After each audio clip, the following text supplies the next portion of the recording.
It's time to rethink expensive camera housings. I'm going to show you how to turn a $14 torch into a protective camera housing. It's not going to turn heads, but it's going to save you lots of money. I'll explain everything along the way. It's a very simple process to do this conversion, and you'll never look at a flashlight the same after this video.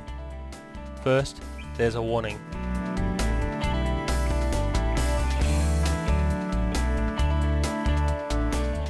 Before we start, let's look at why I need camera protection.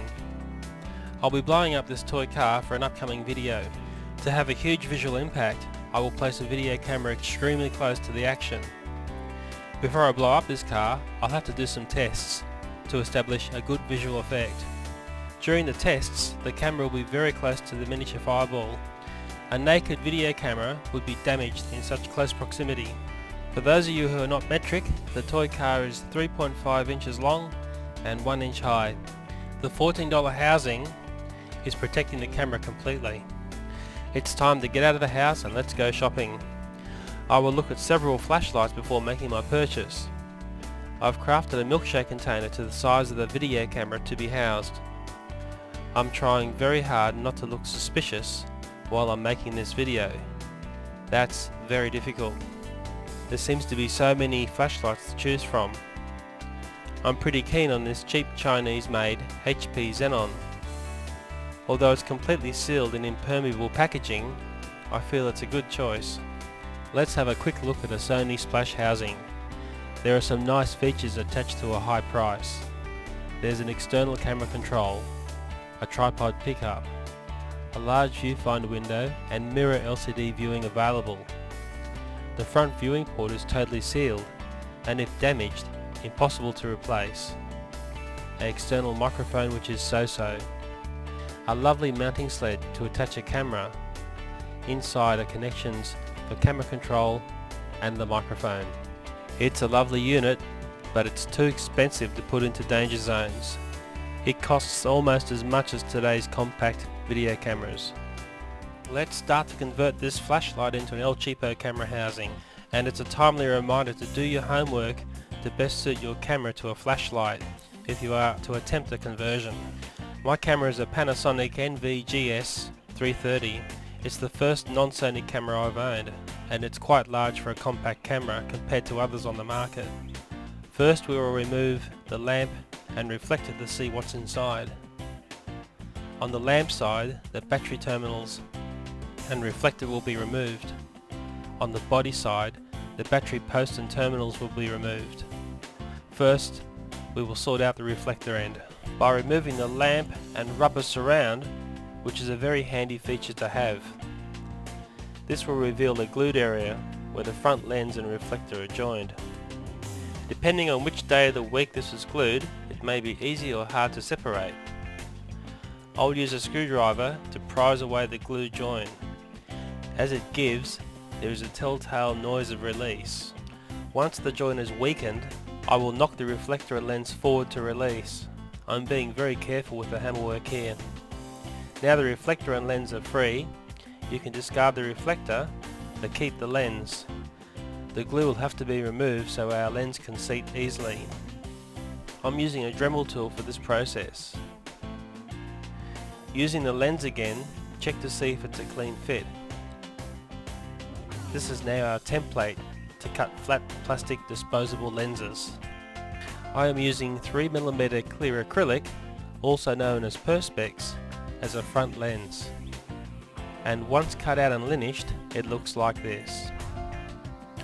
I will check to see how it fits into the housing. The rubber ring holds the Perspex in place without glue. This is important as I need this front panel to be easily replaceable. The front lens is done, now we'll move to the body. First, unscrew the battery post and terminals. This part can be discarded. Inside, there is some work to be done by removing some plastic fins, but we'll do this later. There are two screws which hold in the lower part of the housing.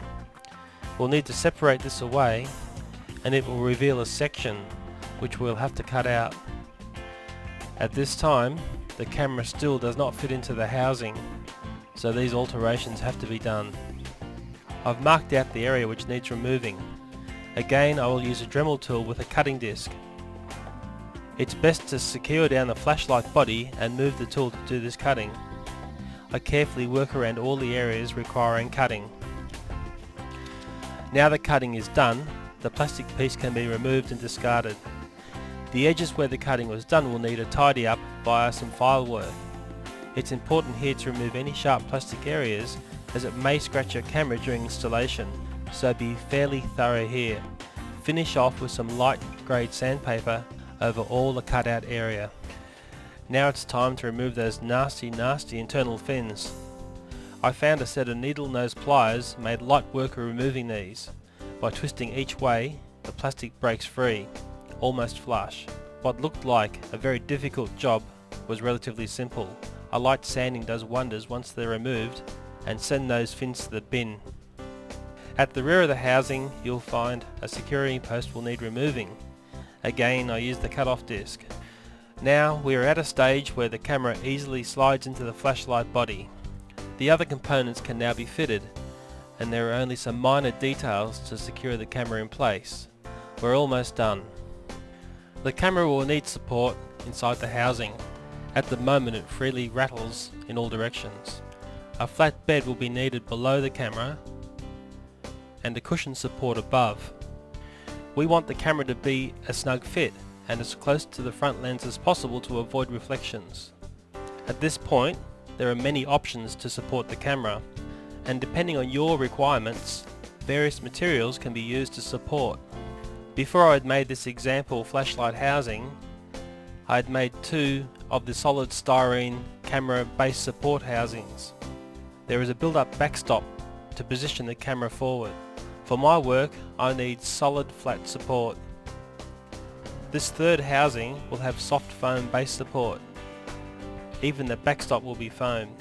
Here you can see both styrene and foam variants cut out for mounting. It's really your choice depending on your requirements. Our foam base is assembled and painted matte black. This design would suit housings mounted on moving objects. The top of the housing will also need a styrene flange and some foam, which will secure the camera once enclosed. I've used super glue to secure these items. The foam base can be glued into place. Here I used contact adhesive. The camera can be checked for fit. It's time to ensure the foam is holding the camera securely.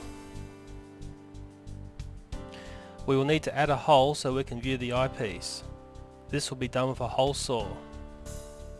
If you're keen, you could cut a viewing panel for the LCD screen. Next, a Velcro strap is added to lock down the lid.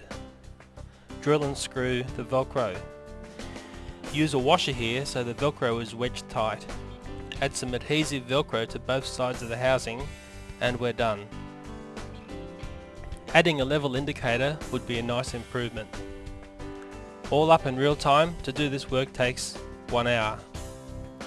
For me, these inexpensive housings are a real winner. A local friend, Andrew, donated some of his time to trial the camera housing on his home-built electric-powered electrocycle. This was done with a hard-mounted styrene-based version before the foam-based housing was made. It provided some good video footage of local streets and provided me with ways of improving the basic design. The electrocycle sneaks around almost totally silent. It takes some time getting used to its stealth. I used Manfrotto friction arms to attach the housing to the bike. To me, they are essential to have. They are also known as magic arms. I strongly recommend these to any serious video producer. Of interest, Andrew also builds backyard jets. He will feature in episode 3 of my jet engine series. Okay, let's have some fun now and look at the video footage of the little car which blew up from the camera inside the flashlight camera housing. Thank you for watching.